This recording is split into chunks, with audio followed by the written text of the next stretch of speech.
আমরা তো এমনি মরবো, আমাদেরকে তো 60 বছরের চাকরিতেও নেয় না, বলে 60 বছর হয়ে গেছে চাকরির জন্য ফিট না, তাহলে তো দুনিয়ার জন্য ফিট না। তো মরলে আমি আগে মরি, হাদি কেন আগে মরবে?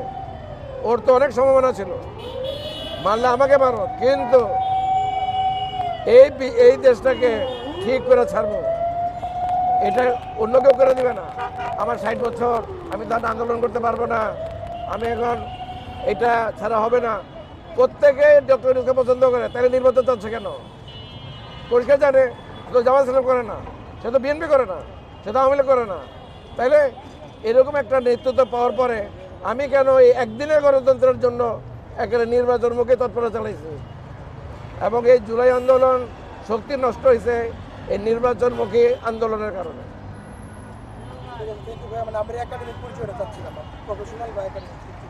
প্রফেশনে আমি রিয়েল এস্টেট বিজনেসের সঙ্গে জড়িত, থাকি মহাখালী ডিএচএসে। আর যা বলে মন খুলা, আমরা তো এমনি মরবো, আমাদেরকে তো 60 বছরের চাকরিতেও নেয় না, বলে 60 বছর হয়ে গেছে চাকরির জন্য ফিট না, তাহলে তো দুনিয়ার জন্য ফিট না। তো মরলে আমি আগে মরি, হাদি কেন আগে মরবে? ওর তো অনেক সম্ভাবনা ছিল, মারলে আমাকে মারো, কিন্তু এই দেশটাকে ঠিক করে ছাড়বো, এটা অন্য কেউ করে দিবে না। আমার 60 বছর, আমি তার আন্দোলন করতে পারবো না, আমি এখন এটা ছাড়া হবে না। প্রত্যেকে ডক্টর ইউনূসকে পছন্দ করে, তাহলে নির্বাচন চাচ্ছে কেন? পরিষ্কার জানে তো জামাত ইসলাম করে না, সে তো বিএনপি করে না, সে তো আওয়ামী লীগ করে না।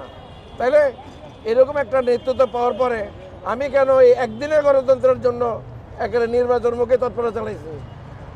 এবং এই জুলাই আন্দোলন শক্তি নষ্ট হয়েছে এই নির্বাচনমুখী আন্দোলনের কারণে।